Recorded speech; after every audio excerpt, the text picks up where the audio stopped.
बोलिए विष्णु भगवान की जय। व्रत पूजा त्यौहार चैनल में आपका बहुत बहुत स्वागत है। आइए सुनते हैं कार्तिक मास के 33वें अध्याय की कथा।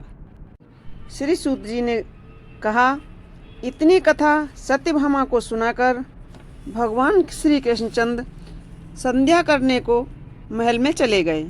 यह कार्तिक मास का व्रत भगवान विष्णु को अति प्रिय है तथा भक्ति को प्रदान करने वाला है।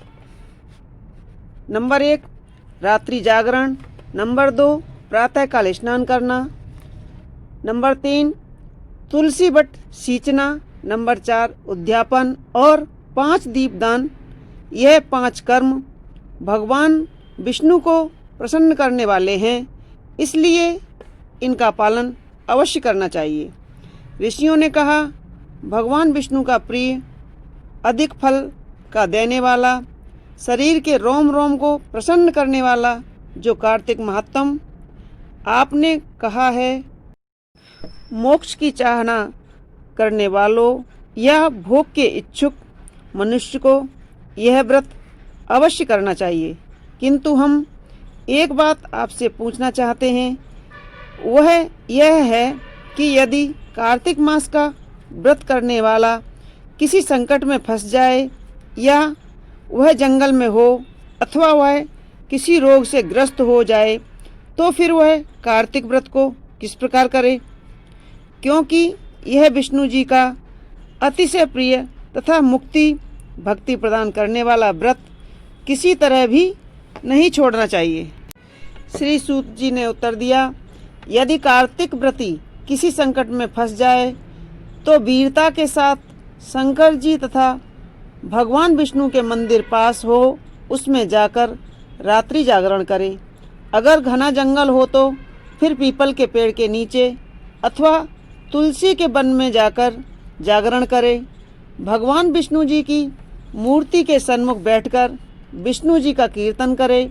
ऐसा करने से 1000 गौओं के दान के बराबर फल मिलता है। जो मनुष्य विष्णु जी के कीर्तन में बाजा बजाता है उसे वाजपेयी यज्ञ के बराबर फल मिलता है, और हरि कीर्तन में नृत्य करने वाले प्राणी को समस्त तीर्थों का स्नान करने का फल मिलता है। किसी संकट के समय या रोगी हो जाने पर यदि जल न मिल सके तो केवल भगवान विष्णु के नाम मात्र से मार्जन ही कर ले। यदि उद्यापन न कर सके तो व्रत की पूर्ति के लिए केवल ब्राह्मणों के प्रसन्न होने से विष्णु की प्रसन्नता रहती है। यदि आप दीपदान कर सकें, दूसरे को दीप की वायु आदि से भली भांति रक्षा कर सकें, और यदि तुलसी का पौधा पास न हो तो वैष्णव ब्राह्मण की ही पूजा कर लें, क्योंकि भगवान सदा अपने भक्तों के पास रहते हैं।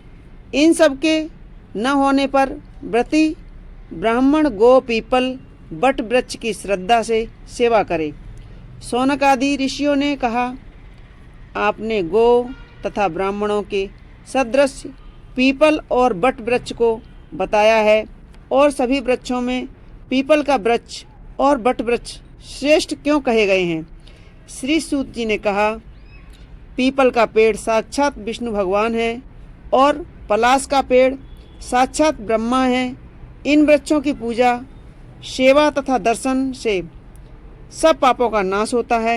ऋषियों ने कहा, हे प्रभु, हम लोगों को इसमें शंका है कि ब्रह्मा जी, विष्णु जी और शंकर जी वृक्ष रूप क्यों हुए? आप कृपा करके हमें बताइए। श्री सूत जी ने कहा, प्राचीन काल में भगवान शंकर जी और पार्वती जी विहार कर रहे थे। उस समय उनके विहार में विघ्न डालने के विचार से ब्राह्मण का रूप धारण करके अग्निदेव वहाँ पर गए।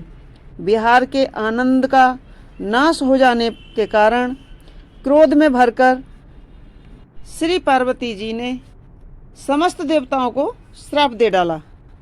पार्वती जी ने कहा, हे देवताओं, विषय सुख को कीट पतंगे भी जानते हैं।